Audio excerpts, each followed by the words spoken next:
Locked On Podcast Network presents Locked On Sports Today. The San Francisco 49ers have a plan, I'm sure, but doesn't seem apparent. Also, the Eagles are following up a Super Bowl win by doing a whole lot of losing. Meanwhile, the Bears have been quite busy, but is it actually going to amount to, something? I'm Peter Bukowski, starting your day with the can't-miss stories and biggest debates in sports. You're Locked On Sports Today. Searching all major sports. Found. Let's start with the biggest story. Shortly before the legal tampering period and new league year started, the San Francisco 49ers traded Deebo Samuel to the Washington Commanders. That was just the start of the bloodletting in San Francisco. Talanoa Hufanga, Dre Greenlaw, Javon Hargrave, Aaron Banks, all signing with new teams in free agency. Brian Peacock from Locked On 49ers joins me now. And Brian, we also have this reporting that maybe ownership is not thrilled with the cost of this team. What is going on right now for the 49ers? What is the plan to move forward here? Well, clearly ownership is talking to some reporters, and you have to wonder what Kyle Shanahan and John Lynch think about all this with some airing of some public knowledge about how they've run things with basically a blank check for about 8 years now. And the 49ers have been to Super Bowls, haven't been able to win one. And I think a 6-11 season followed by an offseason where they're going to have to pay out, $150 million in guarantees potentially to a quarterback, probably started to tighten up the purse strings from ownership and Jed York. And they want to be a little smarter about some contracts going forward and maybe trim a little fat if they're going to do a big contract with, which is basically going to be twice as much guaranteed money of any contract they've ever done in franchise history when they signed Brock Purdy this offseason, which is presumably is the plan. And that will get done. Although the way things go with 49ers contracts, and if they're actually going to play more hardball, we'll see how difficult that contract is to get done. And so one of the big things with and look, 9 starters from week 1 last year are now gone for the 49ers. So, it's hard to Band-Aid that. That's half the team. But many of the plans were in place, and succession plans have already been sort of, they've already stuck the landing on some of those. And thankfully, they had a really good draft class last year, which allows them to replace Talanoa Hufanga with Malik Mustafa in the starting lineup, replace Charvarius Ward with Renardo Green in the starting lineup. They had Dominic Puni, who was maybe the best rookie guard in the NFL last year, who they got in the 3rd round, who I think maybe isn't even a future offensive tackle potentially for them if they want to go that route. And but a really nice player there for them. So those things, and Deebo Samuel, the Z wide receiver spot, was replaced by their 1st round pick in Ricky Pearsall too. So a lot of heavy lifting done by the draft class last year, more heavy lifting to be done by the 2025 draft class after a 6-11 season, drafting 11 overall. They still have Trent Williams and Christian McCaffrey and Nick Bosa and Fred Warner and George Kittle. So they still have a very good football team with some star players and some expensive players.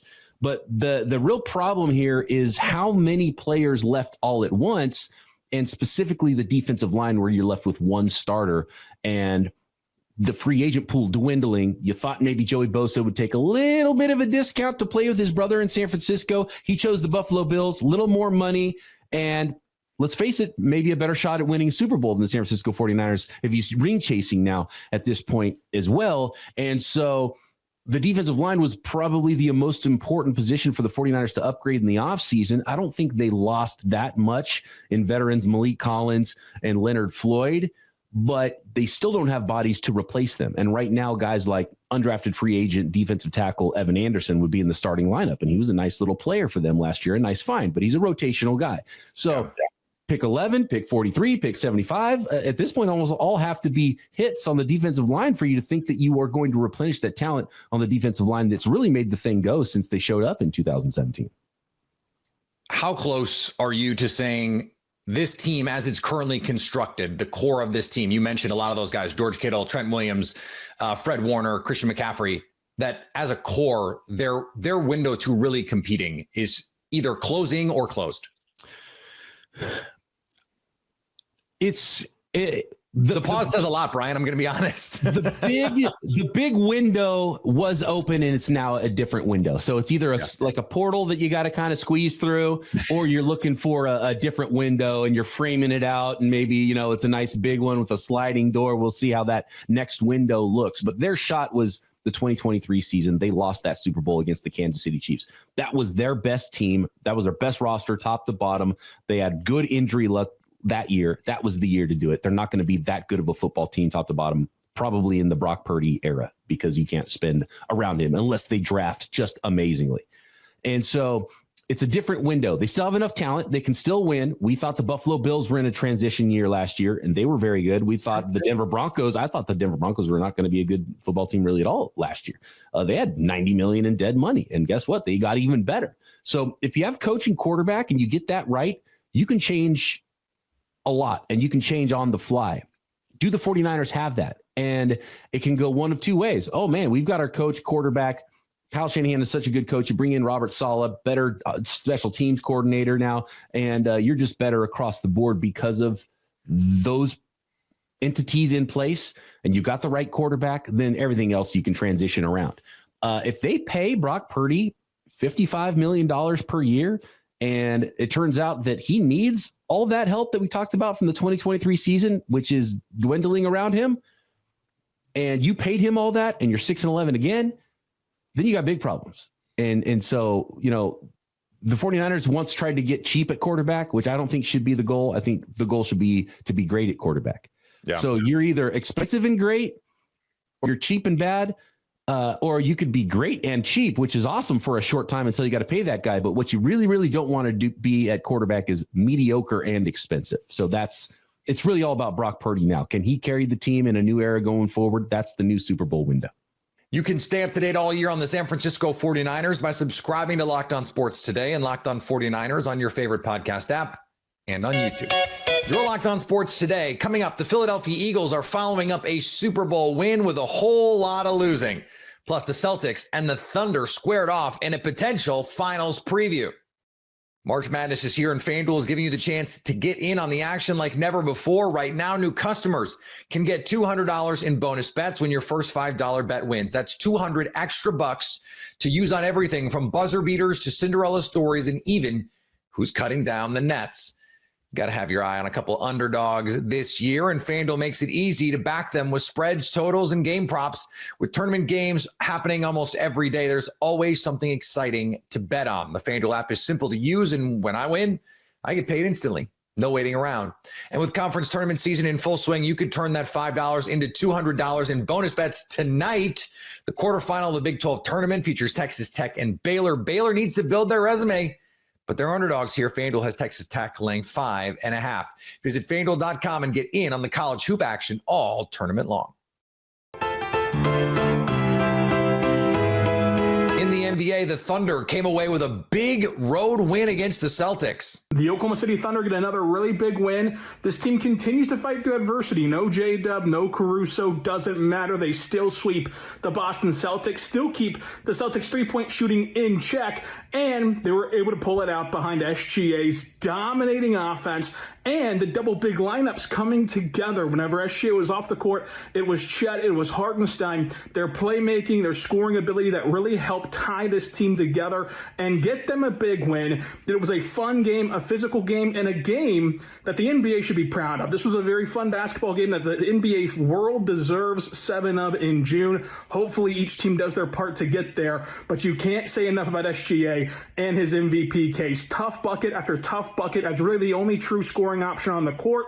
He did enough against a really good Celtics team to get them a win, down their second best scorer, down one of their best defenders on a historically great defense. This was an ultimate win to continue to add to the resume of a Thunder team that, despite its regular season success, is still doubted. We'll see if they can put the doubts to bed whenever the season ends in the postseason. In more NFL free agency news, Denver signed tight end Evan Ingram. Broncos took 2 losses to the Chargers during the season, but they get a W here in the offseason, which should help them obviously climb the ladder there in the AFC West here in 2025. Cody, I feel like this is one of the biggest moves the Broncos could have possibly made in the 2025 offseason. Evan Ingram, really the only Joker type of tight end that was out there in NFL free agency, and the Broncos, they went and got him. You brought him in for a visit. You dined him at Shanahan. So Mike Shanahan still making a positive impact on the Denver Broncos here today. Here's a massive statistic, Cody, that I didn't even realize. I know Evan Engram has been a productive player in his career, but he has the second most all-time receptions in a single season for a tight end. And that was just in 2023 when he had 114 catches. The all-time record for a single season for a tight end is 116, set by Zach Ertz while he was with the Philadelphia Eagles back in 2018. So relatively speaking, over the last 10 years, not many more guys have proven that they can be as ball dominant as Evan Engram. He's a move player for the offense. He's a mismatch player. He opens up the middle of the field. He wins at the catch point. He wins after the catch. Back to the NBA, but not on the floor Wednesday. The league fined the Utah Jazz $100,000 for violating its player participation policy. According to the league, the violation occurred when the Jazz failed to make power forward Lauri Markkanen available when Utah took on the Washington Wizards March 5th, as well as other recent games. Markkanen is a star player under the policy because he was an all-star in 2023. He's been out since February 22nd with the Jazz, saying it's for injury management on his lower back. Shortly after the fines was announced, the team said Markkanen would play Wednesday night against the Grizzlies. Oops, our bad. The Philadelphia Eagles won the Super Bowl, and as is often the case, there is a cost. And the cost is many tens of millions of dollars that have to be handed out in new contracts. And Philadelphia took care of their own guys, Saquon Barkley and Zach Bond, getting extended at or near the top of the market. So was Milton Williams, for example, but he's not playing in Philadelphia anymore, along with C.J. Gardner-Johnson, Darius Slay, and a slew of Eagles who contributed in meaningful ways to that Super Bowl team. Louis DiBiase from Locked On Eagles joins me now. And Lou, Howie Roseman has done this before on the fly, having to revamp, retool this Philadelphia team. But I mean, this is going to all look very different in 2025. Yeah, unfortunately, this is the reality when you put together one of the most complete teams, I think, in the history of the NFL. Is even the Eagles, who are very flexible with backloading contracts because Jeffrey Lurie is willing to pay upfront liquid cash, you still cannot pay everybody. And the majority of this offense is already paid top 10 contracts for each position. The Jalen Carter contract is going to come next year. It's going to cost you $30+ million a year. So yeah. I think most of these moves were expected. And I think if Eagles fans, are feeling a little bit impatient, I think, again, I don't know what to tell you because you can't, even in this soft cap league, you cannot pay everybody. And I think the Eagles are making the right decisions for the majority of these moves.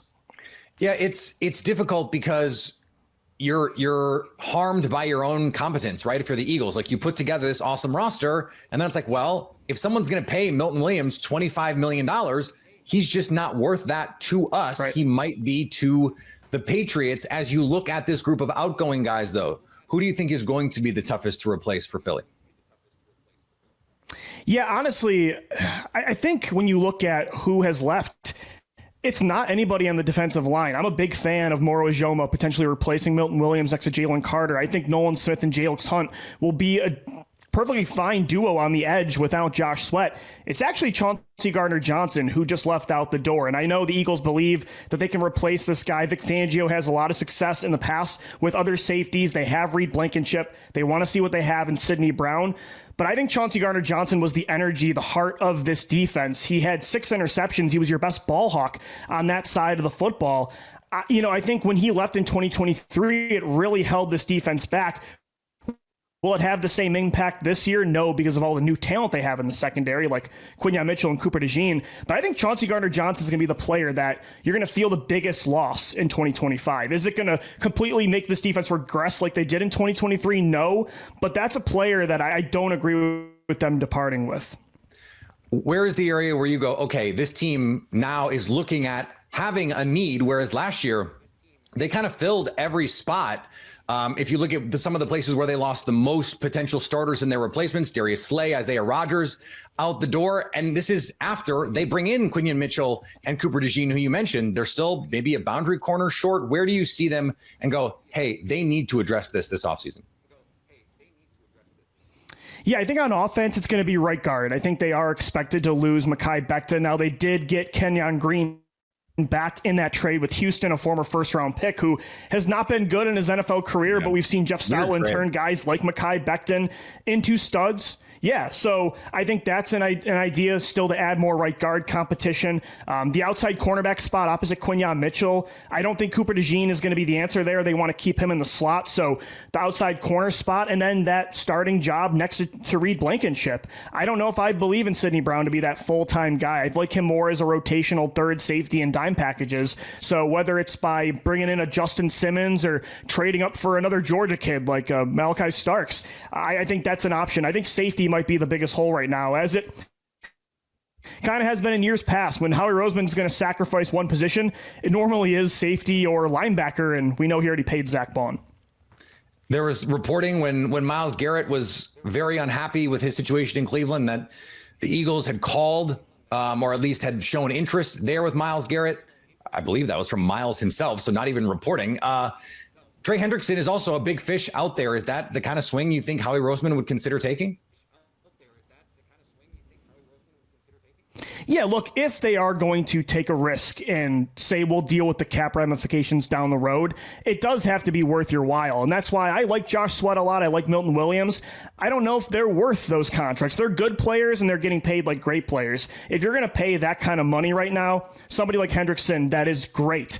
That's a player that I would like to see them make a move for. And they want to be 3-4 deep on the edge. We like Nolan Smith a lot in Philadelphia, same with Jalix Hunt, but you got to have at least 3 to 4 guys in that rotation. So again, if there's one big move left in this offseason, maybe a trade for a star on the defensive line, that could be something I see. But I think, again, Peter, if they're going to make any impactful moves this offseason, it's going to be in the form of an aggressive move in the draft, like a big trade up for a defensive line prospect. I think if I was going to predict something happens, it's more along those lines than getting somebody like Hendrickson. You can stay up to date all year on the Philadelphia Eagles by subscribing to Locked On Sports Today and Locked On Eagles on your favorite podcast app and on YouTube. Coming up, the Bears are winning the offseason.